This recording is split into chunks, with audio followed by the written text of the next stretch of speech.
O assunto da nossa última aula é obra como forma de vida. Nós vamos abrir as nossas Bíblias no livro de 1 Samuel, capítulo 1, versos 26, 27 e 28. Vamos ler comigo. 1 Samuel, capítulo 1, versos 26, 27 e 28. Pronto? Então, comigo. E disse ela: Ah, meu Senhor, viva a tua alma, meu Senhor. Eu sou aquela mulher que aqui esteve contigo para orar ao Senhor. Por este menino orava eu.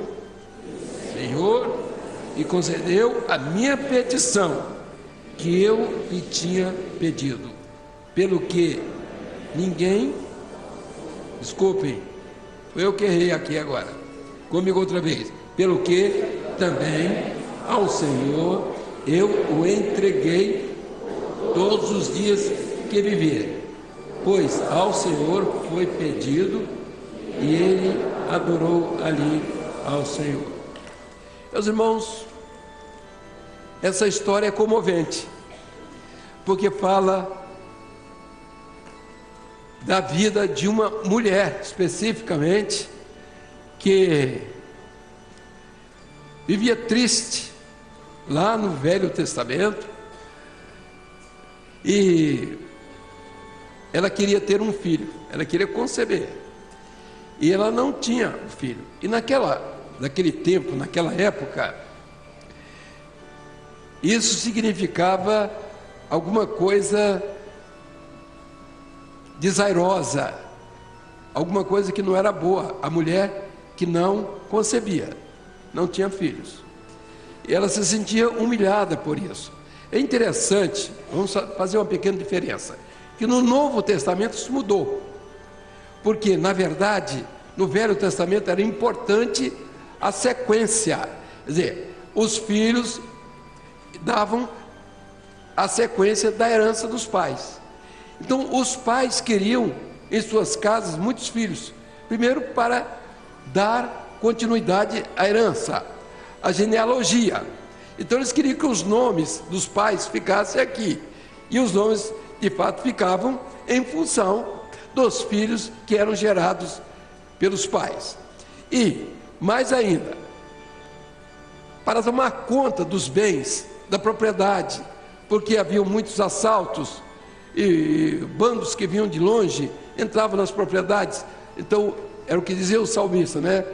Que os filhos são como as flechas na aljava do valente. Então a defesa da casa, da família e dos bens se dava com os filhos. Então era necessário essa herança. Ao passo que no Novo Testamento Jesus não leva isso em conta, porque o nome não ia ficar aqui, mas o nome fica registrado no livro da vida. A estátua, a figura do chefe não existe, porque o chefe, o responsável por todas as coisas, o pai, Abraão, o pai é o Senhor Jesus. Então tudo é para a honra e glória do seu nome. Vejam só, portanto, a mulher estéril não tem esse tipo de, vamos dizer, de dificuldade no cristianismo, porque na verdade Jesus não imputa esse mal à mulher que não tem filhos.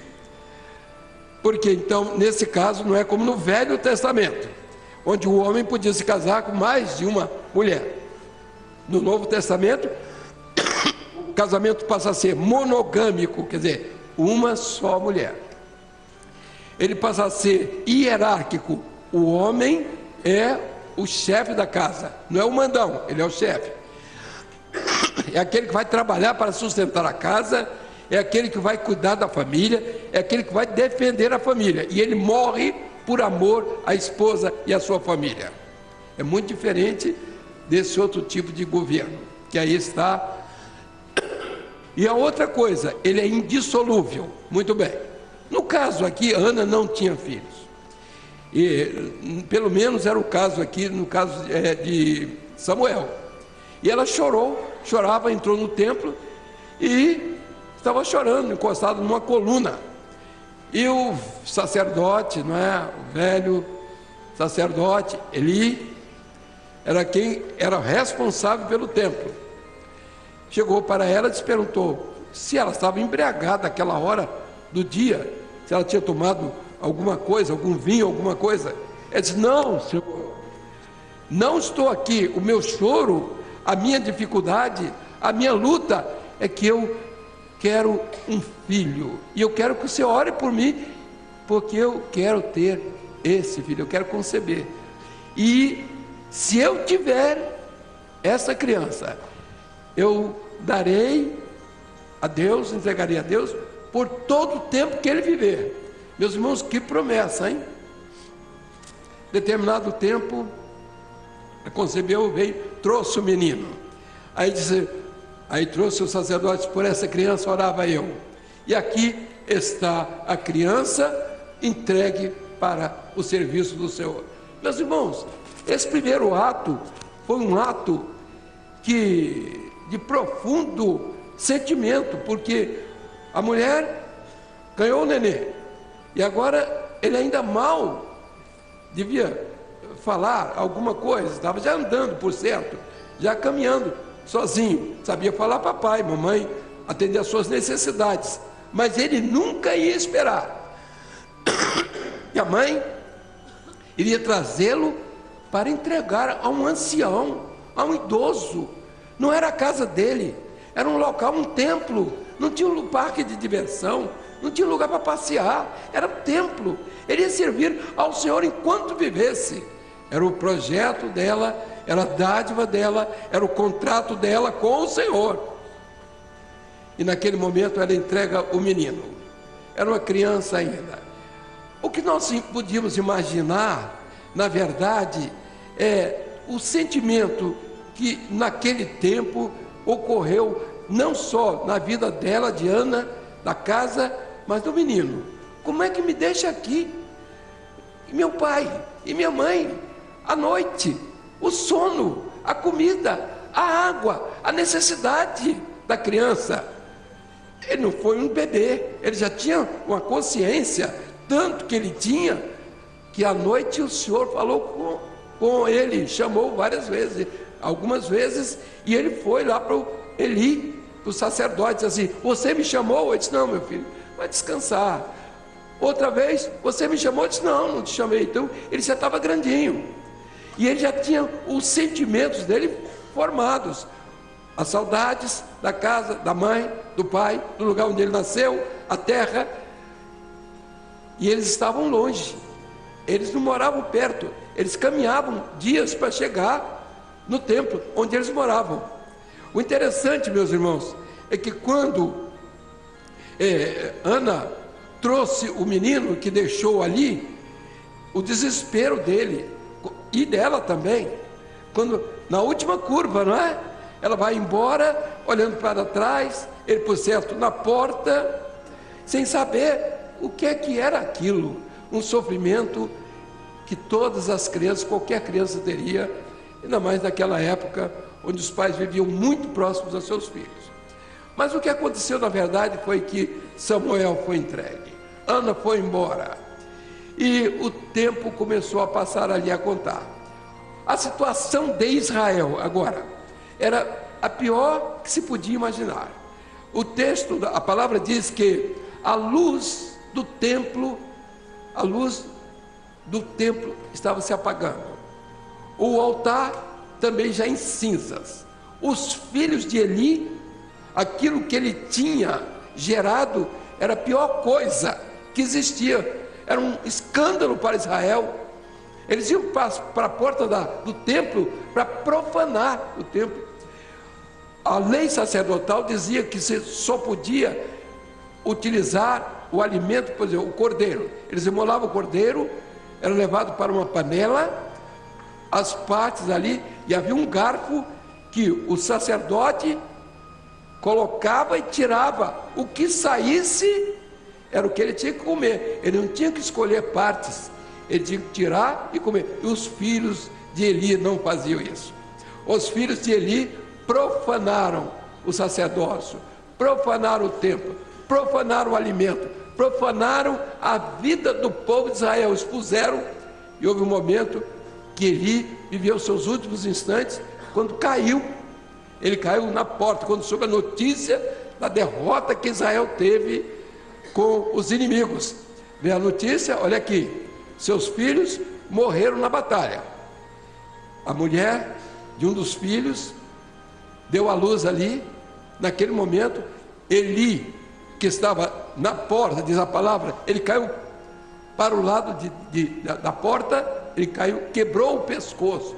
Meus irmãos, vejam só como acaba um grande ministério. A nossa grande preocupação hoje é com a nossa vida, é com aquilo que Deus tem feito conosco. Nós vamos sendo abençoados, uma bênção aqui, outra ali, de repente as coisas mudam. Nós deixamos o sacerdócio que o Senhor colocou à nossa disposição, que é a nossa ligação com Deus, a nossa intercessão com Deus. A chama se apaga do templo, as cinzas do altar estão ali, o pecado se alojou de novo na vida do crente. Então, muitas outras, e aquilo que nós produzimos é o pior. Meus irmãos, isso é muito sério. O Evangelho é uma sequência, é uma repetição.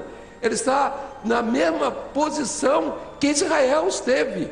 Nossa posição é a mesma dos servos do passado, hoje com uma responsabilidade maior, que é a do Espírito Santo na nossa vida, para gerenciar a nossa vida. Mas vejam, Eli dormindo, Samuel dormindo, e o Senhor falou com Samuel. Samuel, ele foi lá, o Senhor acordou, foi lá, o Senhor me chamou? Ele disse: não, não te chamei, meu filho, vai dormir. Daí um pouco, Samuel voltou lá: não, meu filho, eu não te chamei. E em determinado momento, Eli tinha experiência com Deus. Observe, ele fala assim: meu filho, quando você ouvir esse chamado, você diz assim: fala, Senhor, porque o teu servo ouve. Meus irmãos, ali estava o grande motivo da dádiva de Ana a Samuel, a Israel. Israel tinha que mudar, tudo tinha que mudar. O sacerdócio envelheceu, o templo apagado, as luzes apagadas, a tristeza, as opressões, o pecado. Mas agora Deus atende uma dádiva. Ele pega a dádiva de Ana, a dor de Ana, a obra que estava no coração de Ana, e troca por uma bênção que ele queria dar a Israel. A bênção que ele queria dar a Israel custou a dor de Ana, custou a dor de Samuel. E agora Samuel ouviu a voz do Senhor. E ele chamou Samuel e disse assim: meu filho, o que é que Deus falou com você?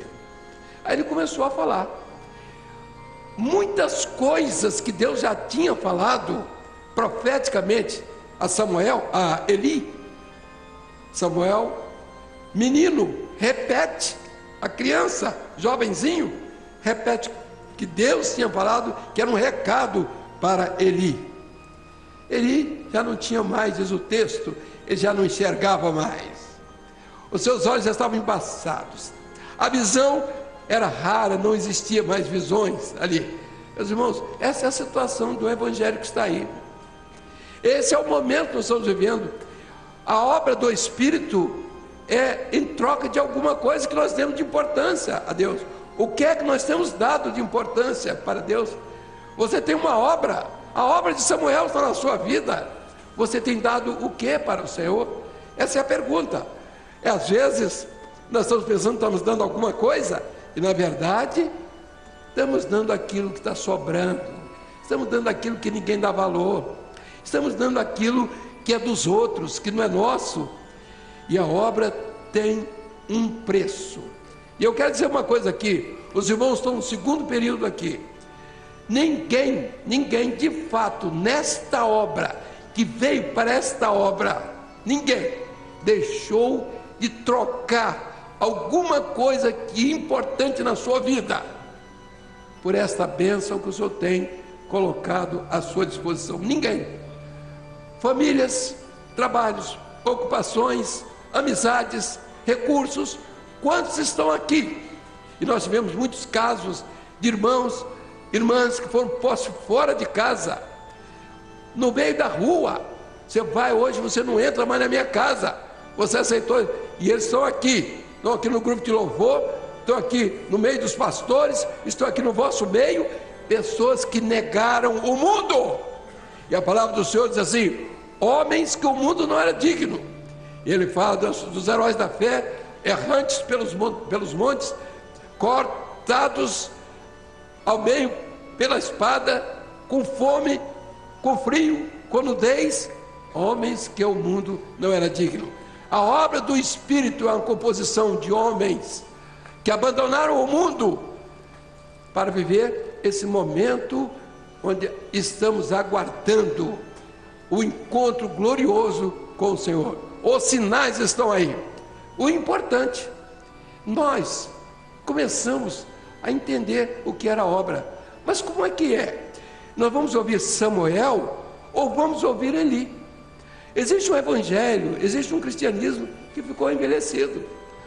A luz não se acende mais, o templo está apagado, o altar está apagado, só cinzas, a visão não se alcança mais, não tem visão.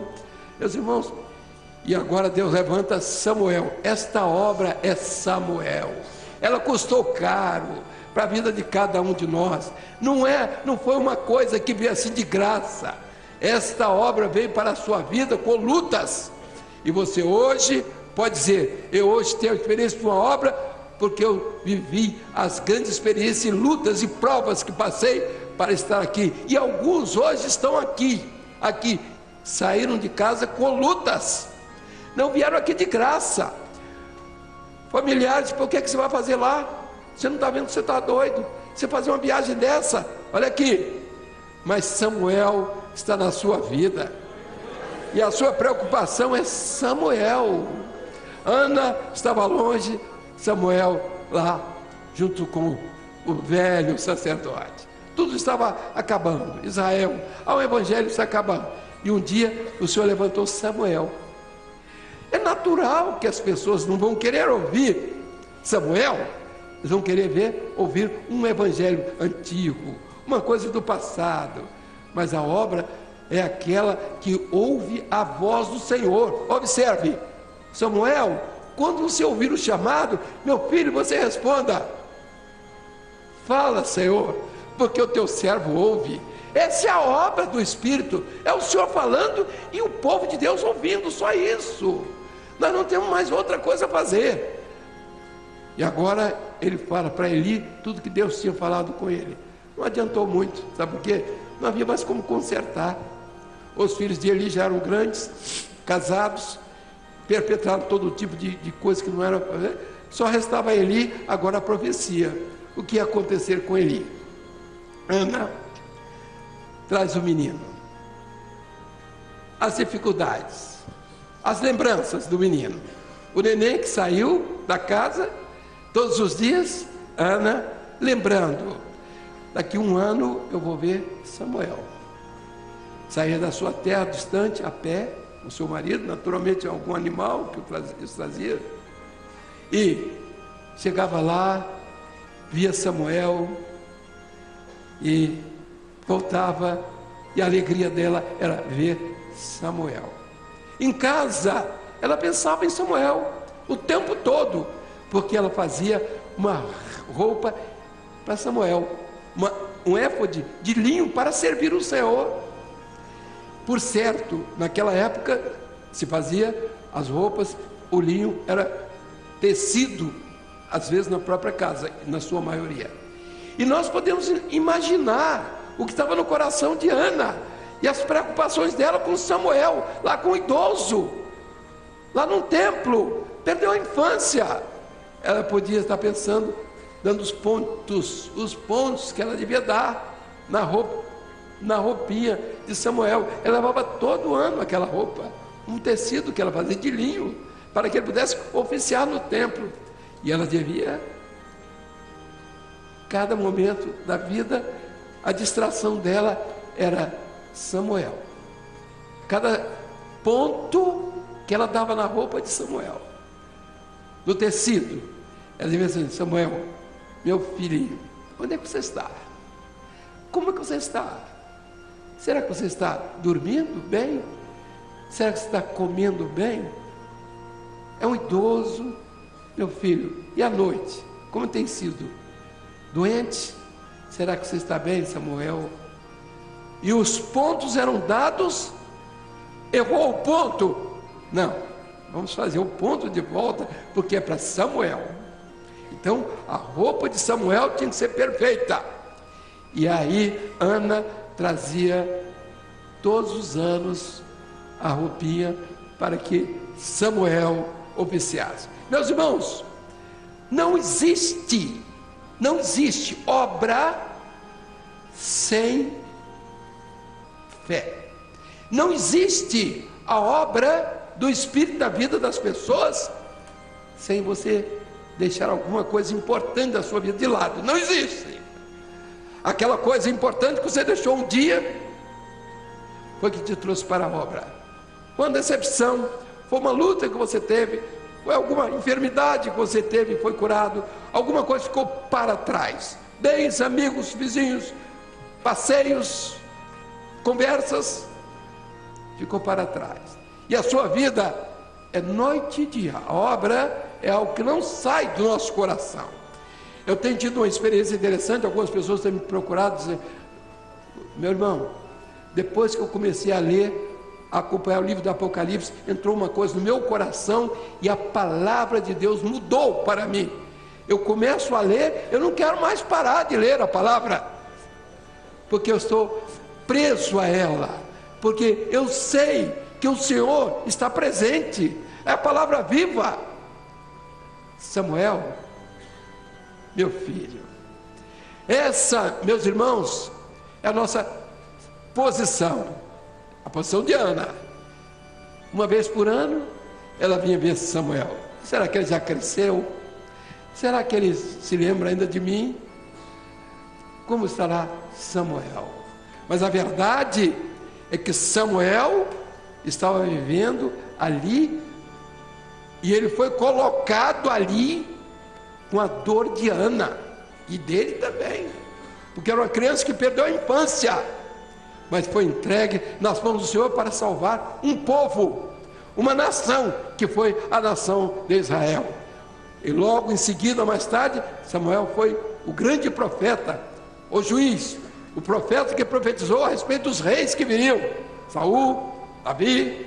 E assim, meus irmãos, a história de Samuel é a história de uma obra que prossegue, que segue adiante. Eu me lembro de um irmão nosso que conheceu a obra através da esposa. A esposa foi a um seminário em um país da Europa e voltou empolgada. Na época ela não podia sair, a família não podia sair, porque estava um regime lá ditatorial e não permitia a saída de ninguém. Se saísse a esposa, o marido tinha que ficar.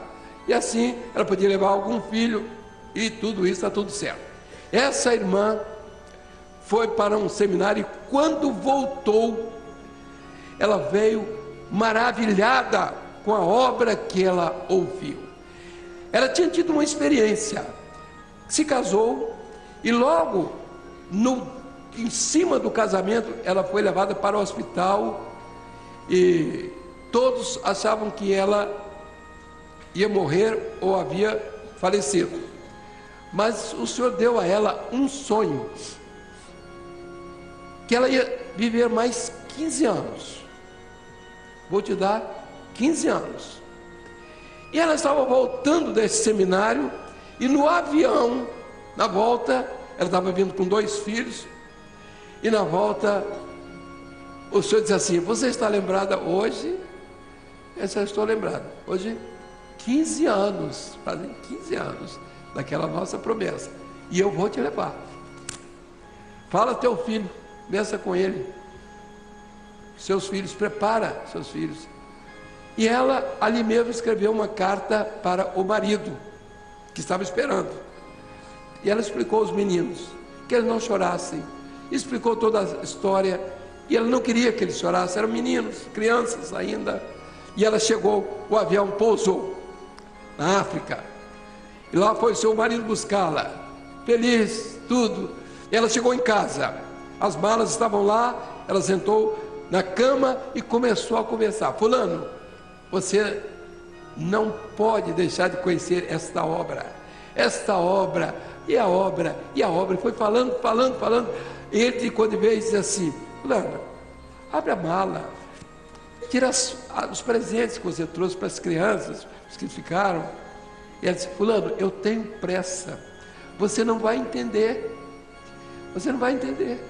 mas olha, a obra, e ele dormiu, ele ali, cansado, dormiu, e quando ele acordou, ela estava deitada, já sem vida, do outro lado. Ele me disse uma coisa, ele disse o seguinte: foi preciso perder a coisa mais preciosa da minha vida, para que eu viesse dar valor a esta obra. Samuel, meu filho, onde você está? Onde é que está Samuel na sua vida? Você saiu de casa, deixou Samuel? Você não pode deixar Samuel. Você está fazendo alguma coisa para Samuel, para o serviço do Senhor? O que você entregou ao Senhor? Está pegando de volta o pecado, aquilo que você deixou lá? É isso? Você não fez um voto ao Senhor? Esta obra só fica aqueles que fizeram um trato com o Senhor, aqueles que trocaram os benefícios dessa vida pela vida eterna. E meus irmãos, quando conhecemos aquilo que o Senhor queria fazer no nosso meio, e o Senhor nos deu essa mensagem, que era a obra. Essa é a minha obra. De manhã, acorda a obra. Meio-dia, a obra. De noite, a obra. Acorda de madrugada, a obra. Meus irmãos, onde está Samuel? Aonde está a obra? A roupinha de linho, a santidade, a operação do Espírito Santo na sua vida. Nada de errado. O ponto tem que sair no lugar, porque é para Samuel. Errou, a lágrima caía ali. Vou desfazer o ponto, fazer outros pontos, porque é Samuel. A obra do Espírito, meus irmãos, não é uma brincadeira. É um projeto de Deus, é uma oferta que fazemos, é um trato que fazemos com Deus, e não temos como recuar. Samuel, meu filho, onde você está? Você já pensou no sofrimento que você deixou para trás? Você vai voltar a isso? Samuel é a nova vida, é a nova obra. A velhice, tradição, um cristianismo ficou para trás. Agora é uma coisa nova. Ouvir Samuel, qual a diferença? É o tempo? São as informações do passado? É a ortodoxia? É a tradição? Não, é quem ouve a voz do Senhor. Fala, Senhor, porque o teu servo ouve. Samuel, meu filho, vamos ficar de pé.